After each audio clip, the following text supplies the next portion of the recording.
Très chers amis, très chers internautes, vous qui me suivez à partir de la maison, na tonde bino botondi lisusu pour mokolo malelo ndenge bopesi ngai temps na ya passer message oyo na communauté concernant la situation na actualité de l'heure.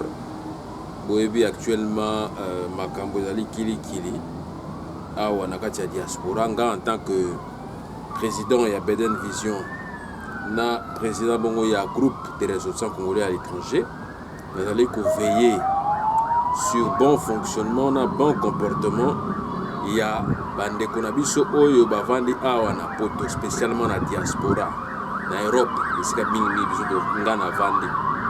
Vous comprendre yango à travers tranche oyo na linga na betela CT na makambo oyo bo komela kingai pe bo rappela kingai bo lobi ndenge ni nazo pesa point de vue na ngai te concernant arrestation ya ndeko na biso Bokechu Wayambo oyo azali bongo incarcéré na Paris na France.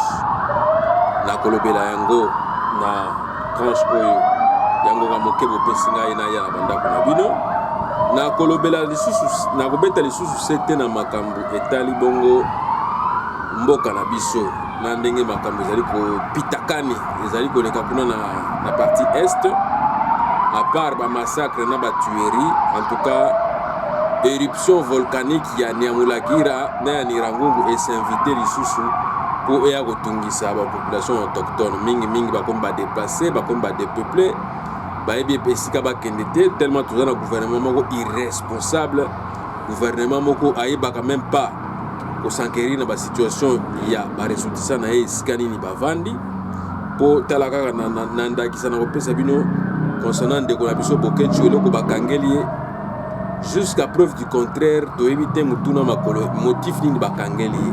Et puis attaque aza réfugié na mboka oyo mais azali d'origine congolaise. Ndenge nini gouvernement oyo eza censé ya ba congolais zaïrois d'origine que un ressortissant arrêté incarcéré ibanda ya mboka bango baza au courant de rien et puis baebi eloko moko te ezoko kamusa et puis bazoko s'inquiéter te. Donc on dirait ba s'inquiéter ka de donc ce que ça ba association lokola biso te Beden Vision ou bien groupe des ressortissants congolais de l'étranger na misusu kili bisika nyo stovandi soki biso moko to se prendre en charge te toyeba sort ya bande kona biso ezali mawa. Donc tokotika la koyeba te esika nini bazali esika nini babata misi bango esika nini bakei ko bomba bango. Bozo comprendre.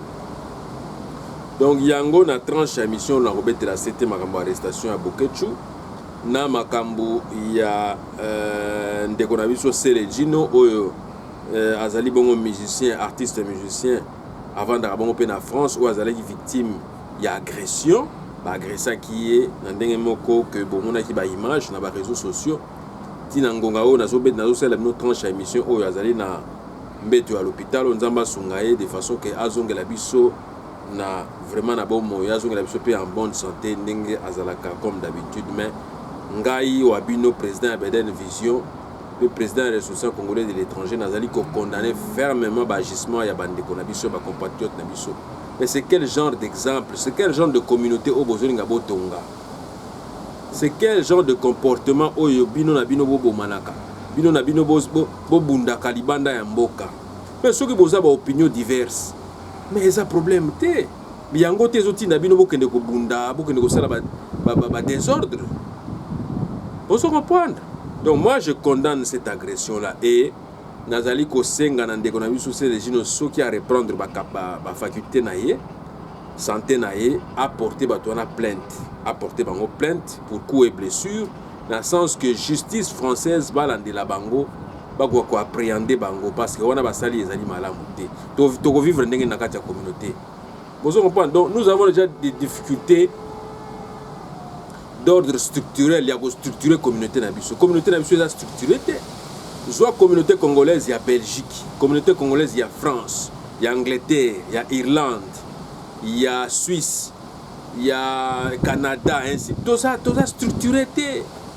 To l'inganité pour nani nazo comprendre te. To comme il y a méfiance entre nous. Likamba ozo le kanamboka kuna notamment ba volcan o nenge ezali déplacement ba population. toyebi même pas ko mobiliser ba imboka o ba vandi libanda na sens que to sensibiliser bango ba pesa ya bango ba don o etangami ya bilamba ya biloko ya kolia biloko ya kokauka po tutila bandeko wana basila ko se retrouver eza mawa mingi donc à part ça bandeko ba bolingo na kobetela lisusu c'était na makambo etali ba propos oyo ya Kagame wazali bongo négationniste ya makambo oyo etangami ba crime oyo ya kometa na Congo na mboka na biso boyebi bien que ya kometa génocide na mboka na ye a perpétrer pe génocide na mboka na biso Congo.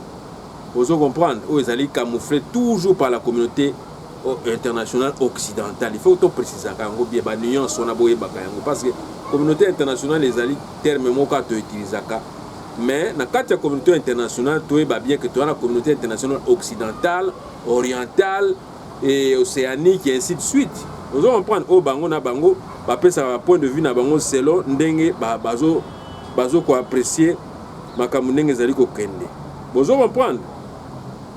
Donc yango na tranche lelo bandeko ba bolingo nalingaki d'abord na bandana ko betela CT na makambo tali agression ya ndeko na biso Bokechu wa Yambo na Paris na France o na minute on azali ko lo bala mino na ko passer mon message azali kaka incarcéré na France. Très chers amis et très chers compatriotes congolais et zaïrois d'origine, Naza vraiment très fâché contre ceux et celles qui se sont insurgés et ont tabassé lourdement l'artiste Célégino qui se retrouve actuellement hospitalisé à Paris. Je m'en vais vous dire que derrière l'arrestation de notre compatriote Bokechu Yambo à Paris, en marge de la conférence sur les économies africaines, sous l'égide du président français Emmanuel Macron, eh bien, c'est l'obscurantisme qui se cache derrière cette arrestation-là. Donc, le Bokomoko ya mwindo bombami na simawana. Vous comprendre?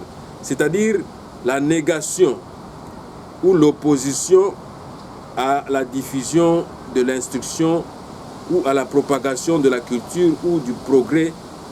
Et dans le cas de figure de notre compatriote Bokechu Yambo, on veut tout simplement l'étouffer. Vous comprenez? Donc, balingi ko étouffer, balingi ko bloquer, n'a pas empêché à ko propager vérité té. Ou etangami makambu ya prophète Nabiso Kimbango. Na combat ya mutu mwindo parce que Bokechu d'abord de un il faut bo nuance ka yango aza mutu mwindo. Donc mutu mwindo bino moko boyeba discrimination oyo tozanango awa tozanango tozo faire face nango na mboko tovandi. Botala kana États-Unis kuna George Floyd, pauvre George Floyd, akeka na billet à $20 à lokuta.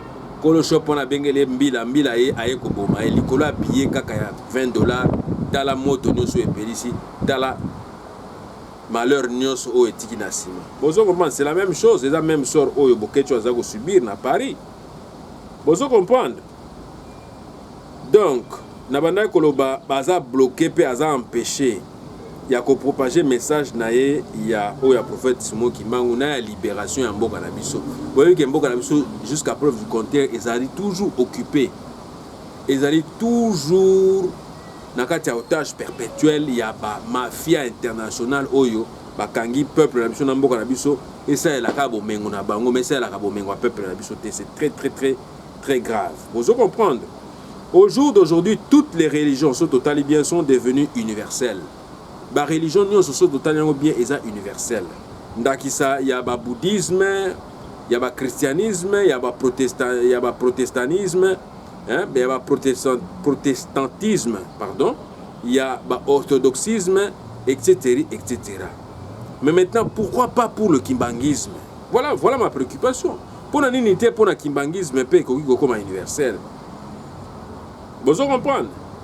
Si ce n'est pas le cas, c'est tout simplement le syncrétisme, c'est-à-dire le mélange d'influences signifiant union des crétois, c'est-à-dire des gens remplis de culture de mensonges à grande échelle. Vous comprenez? À grande échelle mondialement parlant, alors que notre compatriote que Bokechu se bat pour la libération de son pays. face à la domination hégémonique occidentale par l'entremise du petit Rwanda à travers son président Paul Kagame qui est instrumentalisé par une frange des pays occidentaux en vue de poursuivre leur sale besogne de destruction totale ou partielle de la région des Grands Lacs à travers le pillage à grande échelle des ressources naturelles de la richissime province du Kivu. Regardez par vous-même, très bien, très chers amis, très chers internautes, ici, il s'agit et il s'agira toujours de la négation du congolité, donc Kibozaïrwa Nabino. Oso comprendre Kibozaïrwa Nabiso, c'est-à-dire Awa Elingi Koloba, que Balingi Babwanga Nabiso, Oso comprendre existence Nabiso, voire même histoire Nabiso Namokilioyo, ils sont très dangereux. Pour notre cas, en tant que Congolais et Zaïrois d'origine, on voudrait nier, on voudrait réfuter, on voudrait encore une fois réfuter notre génocide, on voudrait refuser les crimes commis sur notre sol depuis l'époque coloniale jusqu'à nos jours. Vous voyez, c'est ça le négationnisme, c'est-à-dire le déni de faits historiques malgré la présence de preuves flagrantes rapportées par les historiens, les onusiens et ceux à des fins racistes et politiques. Bref, on voudrait nier notre existence. Or, tout peuple, comme je vous l'ai toujours dit, a droit à l'existence. Tout peuple a droit à l'existence. Tout peuple a droit imprescriptible et inaliénable à l'autodétermination. Il détermine librement son statut politique et assure son développement économique et social selon la voie qu'il a librement choisie. Les peuples colonisés ou opprimés ont le droit de se libérer de leur état de domination en recouvrant à tous les moyens reconnus par la communauté internationale. Vous allez comprendre, tous les peuples ont droit à l'assistance des États partis. Vous allez comprendre, tous les peuples des États partis à la présente charte des Nations Unies dans la lutte de libération contre la domination étrangère, qu'elle soit d'ordre politique, économique ou culturel. Vous allez comprendre. Donc, ils ont droit à la biso to betela sete to yebana no pona nini bokai kokanga waya. Asali bino nini. Po ye mutu quand même tout le monde a mobilisé ka batu. Ye mutu alobelaka makambo ya mboka na ye, azana souci mboka ne za libérer, mboka ne elongwa na état d'otage perpétuel, elongwa na kati ya enclavement, na kati ya cercle moko ya batu moko mafia bakanga peuple biso en otage, peuple biso moyen alia ezati. Vous reprendre, c'est ce qui est regrettable. Donc il faut tout d'abord to banana ko la pression na bamboka o to vandi ba imboka. Ici quand ils ont mis biso biso bato vandi libanda ya mboka. Nonobstant il faut tout na no mobile nini na motif ni bakangeli ndeko na biso wa yambo. Mais il faut d'abord tout ça la pression ba libérer ba pesa liberté provisoire. Parce que ndenge na yoka ki ba nungu par-ci par-là au non tribunal administratif et ainsi de suite. Mais non. Tribunal administratif ndeko na biso bokeju azana mukanda en bonne du forme ya ba réfugiés avandi na kati ya mboka Belgique. Yena bana na ye o ba comment naturaliser ba Belge. Et Yepé Aza candidat éligible à la nationalité belge et Sika Vandi. Vous avez compris, si vous avez nini yango boye boke no kangaka mutu boye sans motif biso to éviter mobile bokangeli, ce n'est pas normal. D'où il faut libérer dans le plus bref délai akoka ko regagner libota na ye na mboka oyo asili kovanda. Vous avez compris. Donc message na biso concernant Wayambo yango wana, donc il faut le libérer. Il faut le libérer dans le plus bref délai pour avoir kozongela kosala kovake na ba occupation na yona ya ko mobiliser ya ko sensibiliser peuple na biso bisika bamboka oyo tovandi. Yami balé message na ko bakisa lisusu ezali makambo oyo etangami ya volcan oyo ezali kotungisa biso. Bozo comprendre. Volcan Nyiragongo oyo salaki éruption samedi dernier oyo esili ko déplacer population esili ko sala exode population nyonso plus de 300 000 baimboka esika nyonso zomi bango basili kotika bongo nani basili kotika bongo bandako na bango po bakoka kende ko se réfugier soit na Bukavu soit na Maniema.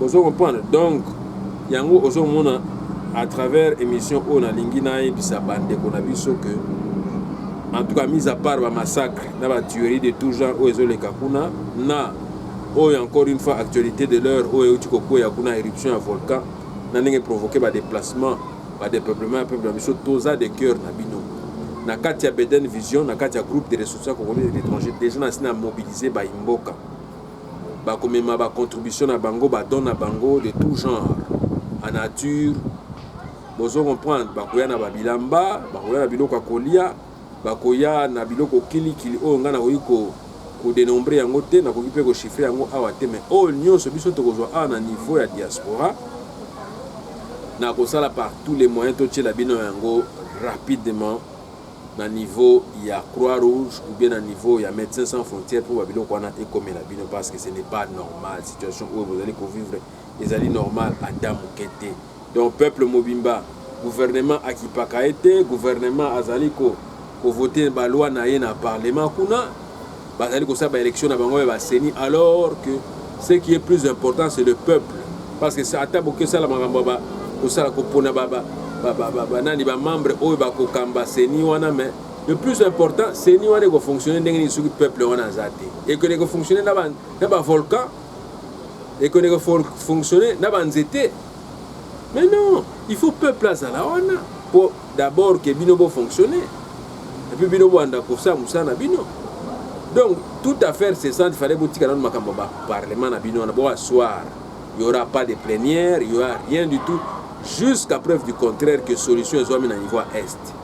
Vous comprenez parce que le niveau est, Namikano Oyo Félix Tshisekedi a qui n'a micrométrie les KO non à que des troupes étrangères, notamment des troupes Oyo à part la troupe à MONUSCO, la troupe kenyane et Yali Soussou et Bakamalikola, la troupe au Bazar de Jakuna, parce qu'on a évité.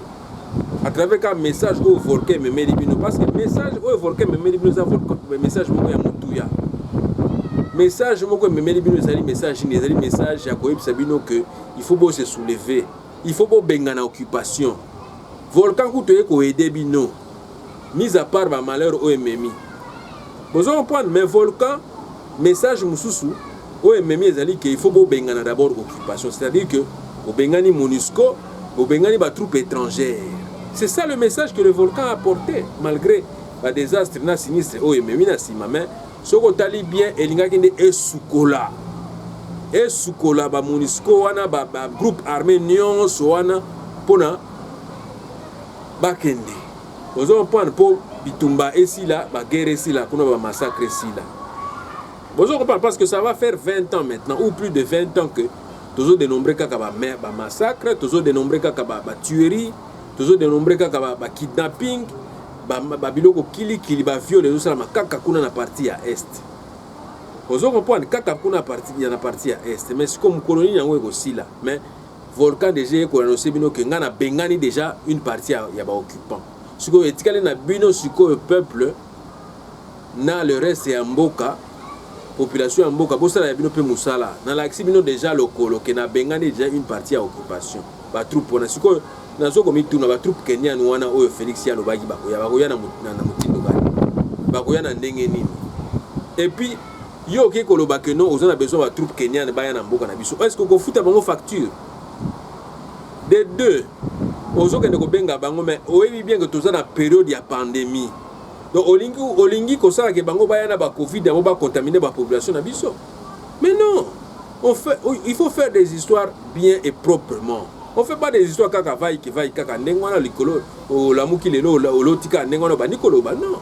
Il faut mûrir d'abord ma réflexion na yo avant oyako prendre ma décision na yo. Ozomona. Donc moi tout ce que je peux dire na makambo etalami volcan wana nous allons nous mobiliser au niveau de la diaspora tout de la bino kisi tout de la bino bilamba tout de la bino biloko en nature bongo peso ke zwami ba fond ezwami tokotinde la bino wane kozanga te bozo comprendre tokotinde la bino wane kozanga te donc yango tozali ko senga na gouverneur actuel ou azali bongo soda ako permettre ba cheminement moko rapide ya biloko tokotinda po biloko tokotinda ekokomela na maboko ya gouverneur yenda ko la charger à dispatching ya makambo oyo bozomona. Donc yango moni message o ngana zaki nango yango wana na makambo tangi papa mususu eza ba propos ya Kagame ndenga ke iko nié makambo ya ba crime na biso na ba génocide o eleki na Congo. Mais boyebi bande ko ba bolingo, il n'est pas à ses premiers forfaits mutuana Kagame wana, il n'est pas à ses premiers forfaits. Et puis ambassadeur na d'abord bandai d'abord na Karega ambassadeur na wana ani yakaba génocide na biso, ani yaka ba politicien na biso azolo ba que non yo failli le lekisi olingo laksa nini. Mais pourquoi se mêler de nos affaires? Est-ce que biso to se mêler na ba affaire na bango kuna na Rwanda kuna ye Kagame ke kuboma ba opposant na ye abomi Kizito abomi bato ebele kuna akangi soit disant ba kima ki exil bazong na mboka na akangi bango su ba opposant wana.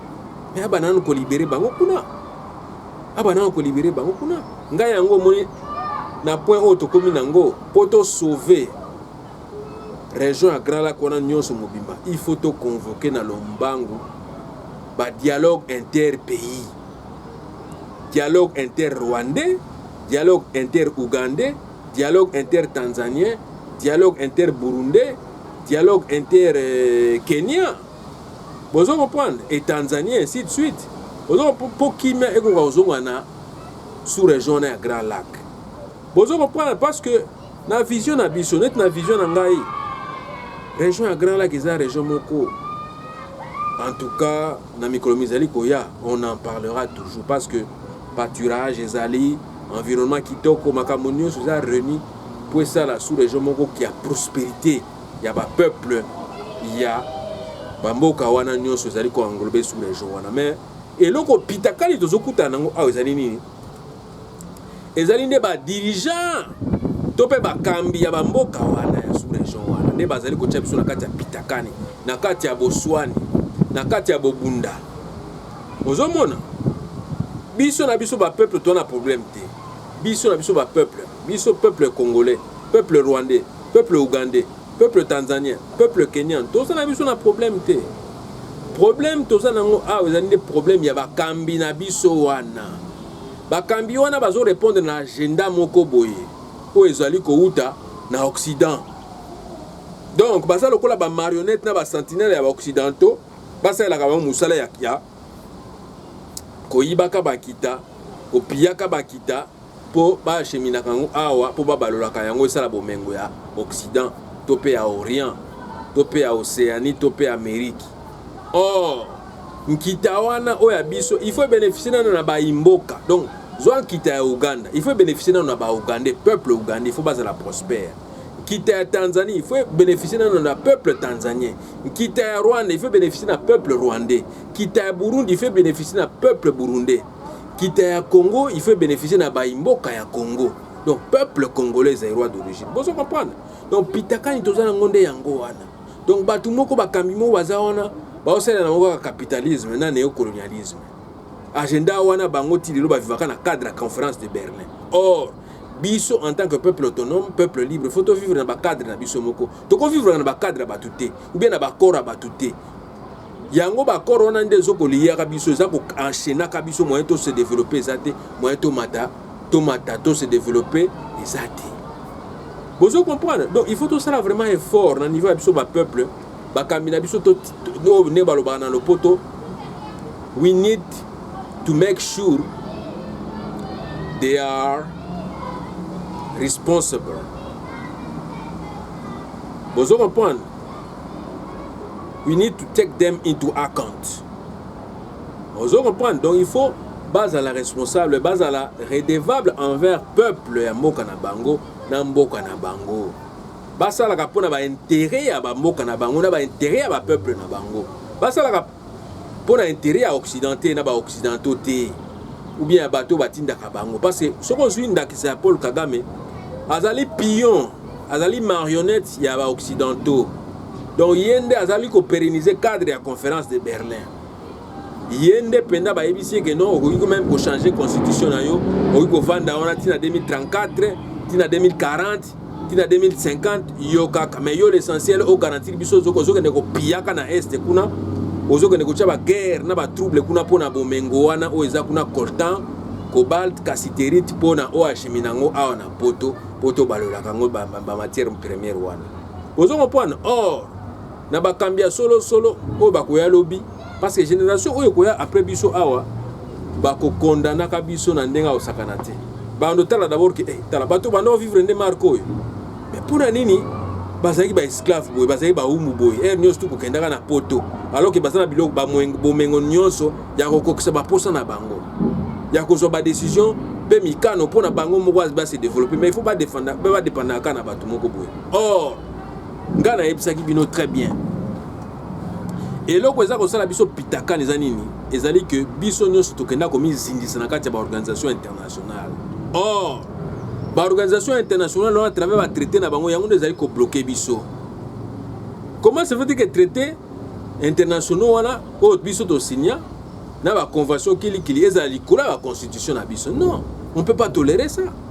On peut pas tolérer ça. Biso vandos amicano donc il faut dépendre d'abord na Nations Unies, il faut dépendre na UNESCO ou na UNICEF ou na PNUD ou na FAO ainsi de suite. Donc poto lia biloko na biso to lia il faut ba expert ba ko tala d'abord que masango ko sala ngo bien te manioko ko sala ngo bete depuis quand donc aux gens qui existence na biso a toujours dominé ça toujours dépendre car na batu moko faut pas décider la biso or que biso moko des photos décider sur biso moko sur avenir na biso vous comprendre bande ko ba bolingo. Donc problème monene ndé yango wana eza ba kambi na biso ya malonga to wana bango bazate donc bazaka ba marionnette instrumentalisé par ba dirigeants ya Occident ba occidentaux wana basala kaka agenda na bango basala kaka de façon que cadre à conférence de Berlin est à perpétuer to vivre kana cadre wana or que biso en tant que peuple autonome peuple libre to ko vivre na ba cadre wana te to ko vivre na ba cadre wana te. Rwanda eza awa Burundi eza awa Tanzanie eza awa na kena beti bale na après-midi ou bien na tongo na après-midi na zongi na ngai. Où est le problème? Où est le problème? Ya nini yango boyela ka batu de midi à 14h visa oh nini boy ya nini tozaka biso nyonso na kati ya maison mère moko continent moko qui est l'Afrique. Ya nini yango to kende luka oh visa oh, pourquoi? Parce que vous faites vivre le cadre de la conférence de Berlin, c'est-à-dire que délimiter la frontière ainsi de suite. Or vivre selon ce cadre là ils allaient que se bloquer bino na bino ils allaient que s'empêcher de développer bomi tongela prospérité na bino moko. Bozo comprendre yango moni message onga na yango wana. Donc il faut bosser de façon que bakambia malonga ne bayaka wana parce que soko talipe bien bakambio baza bakambi moko bauti na fraude électorale bauti na mafia bauti na ba trucage ba résultat moko ya trucage bazali bakambi moko bazali élu légitimement te bazali élu légalement te bazali soit élu soit bazali soit nommé ou soit batie bangoka wana pona ba répondre na cartographie ya programme ya batu moko boyi na ils na programme ils na agenda peuple congolais te ils ont un agenda peuple congolais te biso talanet biso to vani libanda to vota kate est-ce que nini yango ekola kisanga ngana vota ki mutwana bozo lo ba président o mutwana bozo lo bazai présidente o gouvernement fulani za wana ngane mna chaki bango non ils ont un consentement na ngai te ngate mna elizaki ba na salaki ba élection et puis ba élection ngo le kaki pour ça de façon que diaspora ba ressortissants congolais au ba vivre à l'étranger ba dans exclu arbitrairement paix. Outa 2006, 2011, 2018, dans l'élection nyonso wana ba exercice nyonso wana les cas biso ba imboka to vani libanda mboka tozalaka toujours exclu. Tozalaka toujours exclu et puis to participer na masolo ya mboka te. Mais tala siko bisika to komi. Aussi longtemps que bozo makambo sérieux te, bozo tia ba imboka o ba vani libanda mboka te na kati ya masolo, to ko bandaka ko stagner boy to bandaka ko baloka ko rond point ka esika moko. Bozo comprendre. Donc il faut tout ça vraiment effort. Dans le sabino que aliro tozo kende oyo, so to sali effort te et que ça vraiment passe pour nos générations futures, pour na mboka na biso. Parce que ba o bazali ko occuper ba poste clé na mboka na biso, ezali ba mboka de père et de mère te. Tout que n'est pas tozonge pas. On favorise une certaine catégorie ya batu ba yepa na biso bazali ba réfugiés, ceux qui peut ba kotaka ba demande de naturalisation na bango en bonne uniforme. To boy pété, ceux qui pesaki ya mayu ya to pété. Mais nous on a payé photo et bakotala yango. aucune ambassade aucun consulaire mboka na yo mais ozo se sentir étranger pona nini ba imboka o bazali ko sala kuna bazo sala na agenda moko boy parce que déjà à partir de combo na bazo tala oyo azali déjà opposant oyo azali déjà contre le régime en place mais tokozala contre pourquoi parce que moi je n'ai pas élu ces gens qui sont là moi je ne suis pas allé voter les gens qui sont là je n'ai jamais voté ces gens là. Je ne suis jamais allé voter, jeter le bulletin de vote pour dire que non, celui-là qui est là, c'est moi qui l'ai voté. Je n'ai jamais participé à ce magouille-là, à cette parodie électorale. Vous comprenez? Donc il faut conscience dans Biso Zonga. Vous comprenez? Surtout Biso Baïtovani de Banda Mboka, il faut tous vraiment structurer net na babloka boezo koma. Baka moko d'urgence, baka moko il y a arrestation arbitraire zo le kabande ko na biso to yebate motif ni bakangeli bango mobile ni o bakangeli bango eza somo d'où siko bisika biso to vandi il faut to yebaka ba organisation ni nyango a peut fonctionner ka ya malonga o ekoki pe ko sunga biso na biso eza na ninga mabete bamboka o to vandi o eza bamboka bapaya eza bamboka na biso te mise à part ba nationalité zo kili français belge anglais canadien, américain, ainsi de suite. Mais non, voilà les titres. Les titres, mais origine, les congolais, les zaïrois. Vous comprenez? Oh, réfugiés, Namboga boy réfugiés, les d'origine congolaise, d'origine zaïroise. Tout n'est pas et tout n'est pas. Vous comprenez? Donc, message dans les gens, donc, tout est banane que se soutenir entre biso na biso. Vous comprenez? La minute où on a lancé appel na ba union so ba kosa la pression de façon que de konapso esika bakangi abima ndakisa de konapso bokechu na kosenga mingi na Laurent Sokoko aya ko trouver biso na organisation na biso po nga na yebi dossier te ndenge ezokendela na yebi motif ni te na yebi mobile na été ne bakangi lié mais si on peut jouer de notre influence de notre pression pour akoka ko bima dans le plus bref délai biso toza na capacité wana ya kosala yango toza na capacité ya kokota masolo wana mais ndeka la lobi na bino nga na yebi motif ni te na yebi mobile ni te bakangeli kuna na Paris akendaki notamment kosala protestation na kosala ba marche ndenge tosalaka wana poto contre makambo ezali koleka na mboka ça c'est tout à fait normal et tout à fait légitime parce que bazwaki autorisation en préfecture apesa bango autorisation na basala activité na bango wana mais à ma grande surprise après organisation ya ba marche na bango bien ba protestation na bango